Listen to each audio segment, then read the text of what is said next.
Puluhan rumah di Goa rusak parah diterjang angin puting beliung. Bahkan bayi berusia 3 tahun yang tidur di atas ayunannya nyaris terbawa angin puting beliung.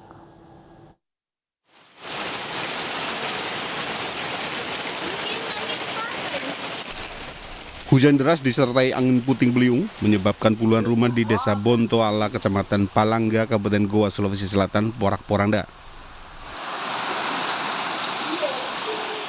Atap seng rumah warga berterbangan diterjang angin puting beliung. Sementara perabot rumah warga juga rusak tertimpa material rumah yang jatuh. Selain menerbangkan atap seng, seorang bayi berumur 3 tahun juga nyaris diterbangkan angin. Pada saat kejadian, balita tersebut ditidurkan oleh orang tuanya di atas ayunan.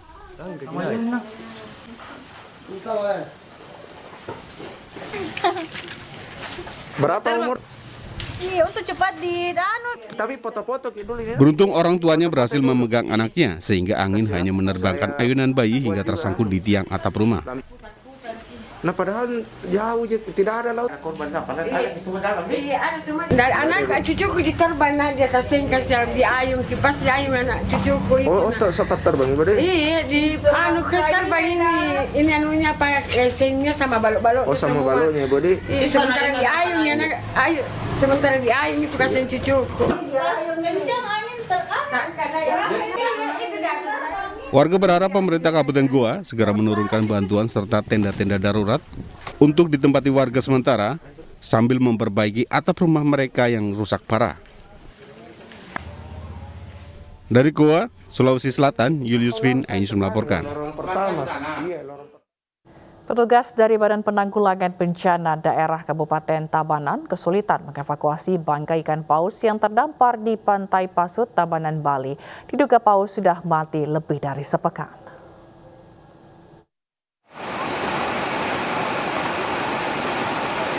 Petugas BPBD tengah menunggu alat berat dari Dinas Pekerjaan Umum Tabanan, Bali untuk dapat mengevakuasi ikan paus yang terdampar di Pantai Pasut, Desa Tibubiu.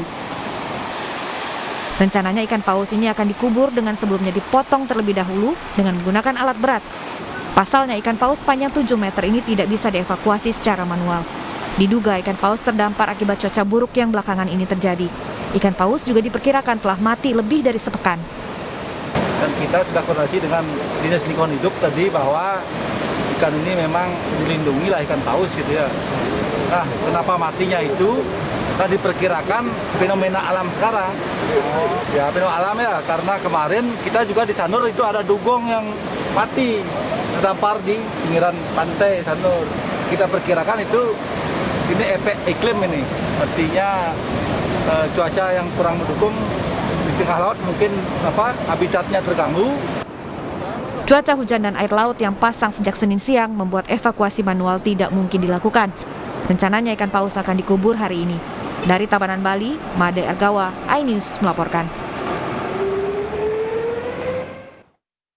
Dinas Pemadam Kebakaran dan Penyelamatan Kabupaten Indragiri Hilir Riau berhasil menangkap seekor buaya muara seberat 700 kg.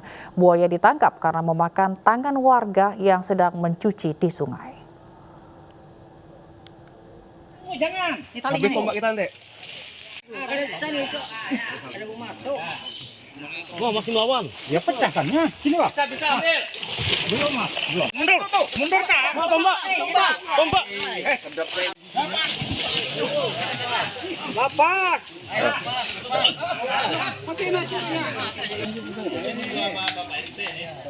Buaya sudah berhasil. Dengan menggunakan peralatan seadanya, buaya berbobot 700 kg dan panjang 5 meter ini dalam hitungan jam berhasil ditangkap 14 personel petugas damkar. Buaya ditangkap usai adanya laporan warga yang tangannya diterkam buaya. Buaya ini selanjutnya dievakuasi ke kantor damkar dan akan dilepas liarkan ke habitatnya yang jauh dari permukiman warga. Sementara korban yang tangannya diterkam buaya masih dirawat di rumah sakit.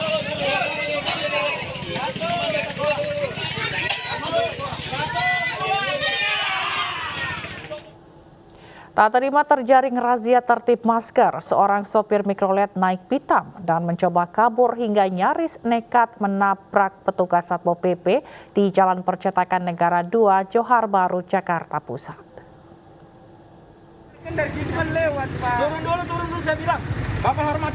Petugas Satpol PP berusaha menghadang sebuah mikrolet yang mencoba kabur saat terjaring razia tertib masker di Jalan Percetakan Negara 2, Johar Baru, Jakarta Pusat. Sopir yang bersikeras tetap mencoba kabur terus menginjak pedal gas hingga nyaris menabrak petugas. Emosi yang kian tak terkendali membuat kemarahan petugas ikut terpancing. Akibatnya, aksi adu mulut tidak terhindarkan. Meski pada akhirnya bersedia keluar dari kendaraannya, namun sopir mikrolet M35 jurusan Senen Kampung Melayu ini seketika naik pitam, menolak dibawa ke posko penindakan. Rokok kan baru saya nyalain, Pak, bukan dikit doang di sini. Kenapa? Saya dari sana kan ada penjaga. Waduh, nyalain di sini ketangkap. Tapi kan di jalan nggak boleh ngerokok, Pak, apalagi bawa penumpang. Ada undang-undang, Pak, belum ada. Mana? Coba undang-undangnya saya lihat dulu. Supir mikrolet itu tidak menggunakan masker dengan sempurna dan sekaligus juga sambil merokok. Sedangkan di belakangnya itu ada penumpang. Nah, itu kan membayar sekali. Pada razia kali ini lebih dari 30 pelanggar berhasil ditindak dan diberikan sanksi sosial menyapu jalan. Rencananya razia serupa akan terus digelar hingga pandemi COVID-19 berakhir. Dari Jakarta, Rani Sanjaya, iNews melaporkan. Setelah dicari polisi atas kematian istrinya secara tidak wajar, seorang suami justru ditemukan tewas di dasar sumur di rumahnya di Kalapaunggal, Bogor, Jawa Barat. Suami korban pembunuhan tersebut ditemukan 3 hari setelah mayat istrinya ditemukan.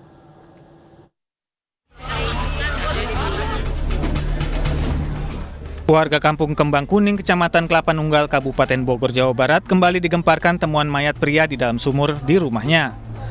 Jenazah diduga Hartoyo, suami Karmiati yang jasadnya ditemukan mengenaskan Jumat lalu.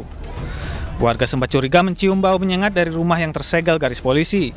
Usai diperiksa, mereka mendapati bagian punggung manusia mengambang di dasar sumur. Polisi langsung menerjunkan tim rescue damkar mengeluarkan jenazah korban. Selain berbau busuk, kondisi tubuh korban juga nyaris rusak lantaran lama terendam air. Awalnya kan ini yang ini dari masyarakat, ya kan. Akhirnya kita cek, setelah dicek itu memang ada di sumur itu memang ada. Nah itu mayat itu di dalam, tapi kita belum bisa membuktiin ya seperti itu, Pak. Tapi dapat dipastikan, Pak, itu kami pastikan, ya kan itu suaminya. Terkait atau benar atau tidak, kita kan sekarang lagi mau otopsi dulu di Kramat Jati, jadi masih dalam penyelidikan. Sementara kini, pihak kepolisian belum dapat menyimpulkan motif kematian kedua pasangan suami istri tersebut. Dari Kabupaten Bogor, Cahyat Supriyatna, iNews melaporkan. Mayat laki-laki di Kabupaten Bekasi, Jawa Barat ditemukan oleh petugas potong rumput di lahan kosong dalam kondisi sudah membusuk. Sementara di Kota Jambi, mayat laki-laki tergeletak di pinggir jalan di bawah jembatan penyeberangan orang hingga gegerkan pengunjung pasar dan pengunjung mal. Sepertinya sih laki-laki. Kalau untuk banyak nggak kelihatan, udah bau. Bau lah. Mayat laki-laki yang tewas diduga overdosis ini ditemukan petugas potong rumput di lahan kosong Jalan Majapahit, kawasan Lipo Cikarang, Kabupaten Bekasi. Saat ditemukan, kondisi korban telah membusuk, serta ditemukan botol berisikan minuman keras serta 1 bungkus obat anti nyamuk cair. Guna kepentingan penyelidikan, jasad korban dibawa ke Rumah Sakit Polri Jakarta untuk dilakukan otopsi. Posisi mayat juga di sebelahnya ada botol minuman, ada botol mineral yang berisi juga anggur miras dan trompet ya, juga ada. Sementara di Kota Jambi, mayat laki-laki tergeletak di pinggir jalan di bawah jembatan penyeberangan orang hingga gegerkan pengunjung pasar dan pengunjung mal. Polisi yang datang langsung melakukan identifikasi mayat dan mengevakuasi jenazah ke rumah sakit untuk divisum. Belum diketahui penyebab meninggalnya korban, namun polisi tidak menemukan tanda-tanda kekerasan pada tubuh korban.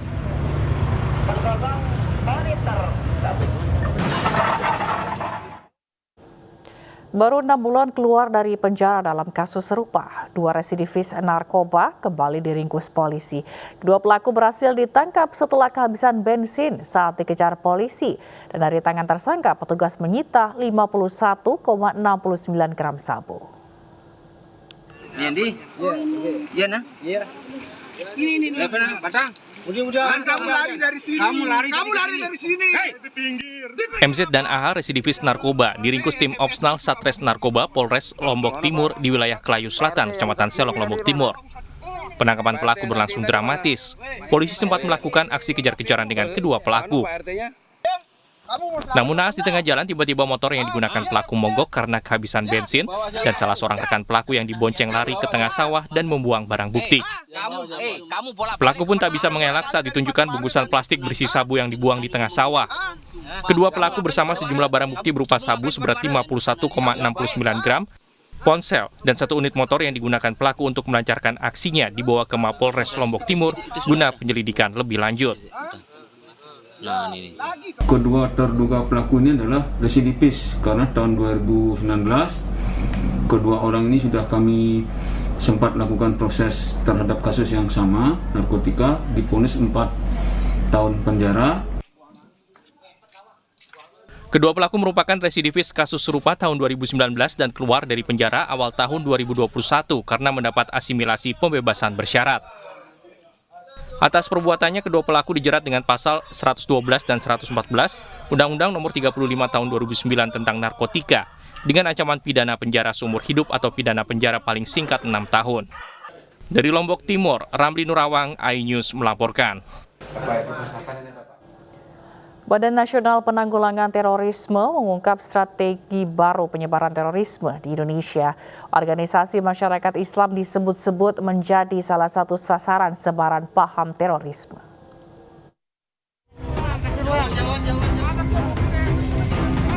Badan Nasional Penanggulangan Terorisme BNPT mengungkap strategi baru penyebaran paham terorisme di Indonesia. Partai, organisasi masyarakat Islam, dan lembaga negara menjadi sasaran teroris. Menurut Direktur Deradikalisasi BNPT Irfan Idris, perekrutan teroris tidak lagi mengacu pada apa yang tertuang dalam buku panduan, melainkan berbaur dengan sistem demokrasi. Pernyataan ini disampaikan dalam diskusi di kawasan Kuningan Jumat 18 Februari 2022.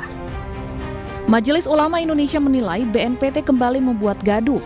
Pasalnya, pada tanggal 3 Februari lalu, BNPT baru saja meminta maaf di MUI terkait pernyataan BNPT yang mendeteksi 198 pondok pesantren terafiliasi teroris. Sementara itu, selama beberapa bulan terakhir, Densus 88 menangkap sejumlah terduga teroris. Sebagian dari mereka adalah anggota Partai Dakwah dan Partai Umat. Tidak hanya itu, mereka juga tercatat sebagai anggota MUI. Tim Liputan iNews melaporkan. Demi mempercepat proses vaksinasi booster di kalangan berusia lanjut usia atau lansia, petugas Satgas COVID-19 di Jati Asih, Kota Bekasi, Jawa Barat melakukan vaksinasi secara door-to-door. Namun karena banyaknya lansia yang memiliki komorbid, petugas gagal memvaksin booster lansia.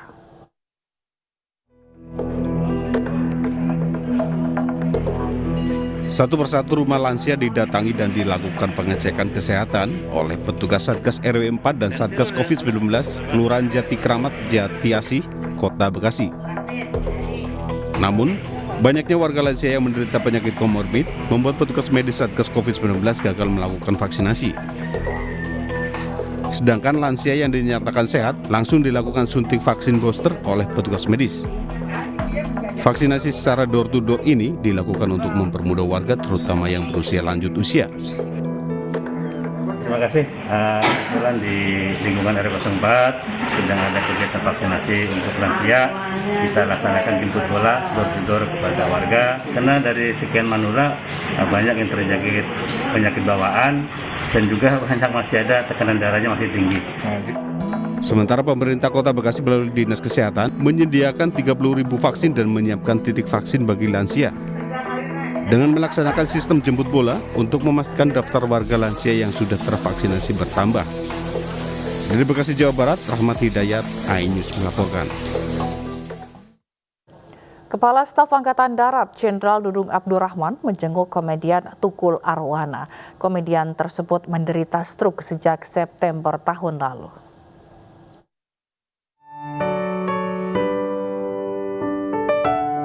Kepala Staf Angkatan Darat Jenderal Dudung Abdurrahman menjenguk komedian Tukul Arwana.